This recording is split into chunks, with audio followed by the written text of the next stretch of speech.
सभापती महोदय, विधिमंडळाचं यावर्षीचं हे पहिलं अधिवेशन आणि या अधिवेशनाची सुरुवात आपण सर्वच जण एक दिग्मूढ अवस्थेमध्ये आहोत।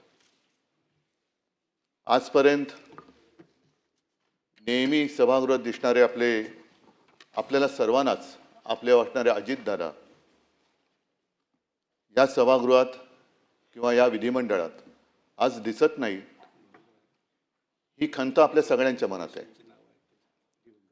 माणसं येतात, माणसं जातात, माणसं असताना त्यांचं महत्त्व कधी कळत नाही आणि ती नसतात त्यावेळेला त्यांचं महत्त्व कळून काही उपयोग होत नसतो। अनेक जण अशी असतात की जी जवळ असताना कळत नाहीत, पण काही जण अशी असतात की जी जवळ आल्यानंतर आपल्याला व्यवस्थित कळतात। या विधिमंडळामध्ये अनेकांच्या राजकीय कारकिर्दीची सुरुवात अजितदादांच्या बरोबरीनेच झाली असेल। काळ एकच आहे, साहजिकच आहे। विशेषतः माझ्या कारकिर्दीची सुरुवात ही अजितदादांच्या पक्षाच्या आणि त्यांच्या विचारधारणेच्या विरोधातली होती। आम्ही कधी एकत्र येऊ असं ध्यानीमनी सुद्धा वाटलं नव्हतं। अजितदादांच्या बद्दल म्हणायचं झालं तर दोन सकाळ अशा होत्या, त्यातली एक सकाळ ही महाराष्ट्राला त्यांच्या कृतीने धक्का देणारी होती आणि दुसरी सकाळ ही महाराष्ट्राला चटका देणारी होती, अंतःकरणाला चटका देणारी होती। आम्ही कधी एकत्र येऊ असं आम्हाला वाटलं नव्हतं। हे जे मी आपल्याला सांगितलं त्यावेळेला साहजिकच आहे, दोन्ही पक्ष हे राजकीयदृष्ट्या एकमेकाच्या विरोधात होते। एकत्र आलो, अनपेक्षितपणाने एकत्र आलो आणि एकत्र आल्यानंतर साहजिकच आहे की मनामध्ये एक नाही म्हटलं तरी अढी होती। त्याच्या आधीची सकाळ मी आपल्याला सांगितली आणि त्याच्यानंतर ही व्यक्ती माझ्यासोबत, एकतर मला प्रशासनाचा अनुभव नव्हता, अचानक ह्या सभागृहात किंवा या विधिमंडळात आलो तो मुख्यमंत्री म्हणून आलो। कामकाज कसं चालवायचं त्याच्यात सहकारी सगळे विरोधातले होते ते आहेत। अजितदादांसारखा एक सहकारी ज्यांनी एक धक्का दिला होता आणि आपल्यासोबत उपमुख्यमंत्री म्हणून बसणार, हे थोडंसं त्यावेळेला नाही म्हटलं तरी अनपेक्षित होतं। पण जसजसं कामकाज सुरू झालं तेव्हा मला कळलं आणि ती भावना आजही माझ्या मनात कायम आहे, ती नेहमी कायम राहील की अजितदादांसारखा एक भरोसेमंद, उत्तम, दिलदार केवळ सहकारीच नव्हे तर मित्र मी गमावला आता। शासकीय किंवा प्रशासकीय कामकाजामध्ये एक खंबीर मला पाठिंबा होता, आधार होता।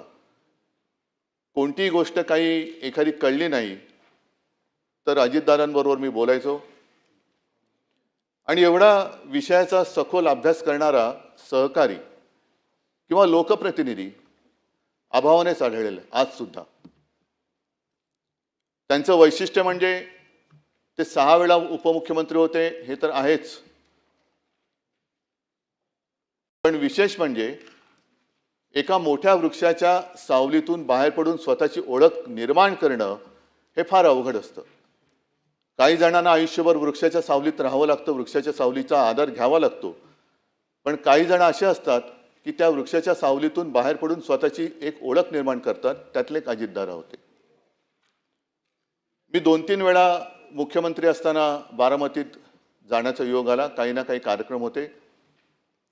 शेवटी जेव्हा गेलो होतो तेव्हा अजितदादा माझ्यासोबत मुंबईपासून त्या पूर्ण कार्यक्रम होत होते आणि तो काळ असा होता की माझ्या तब्येतीची तक्रार होत होती, म्हणजे मला उभं राहणं सुद्धा शक्य होत नव्हतं।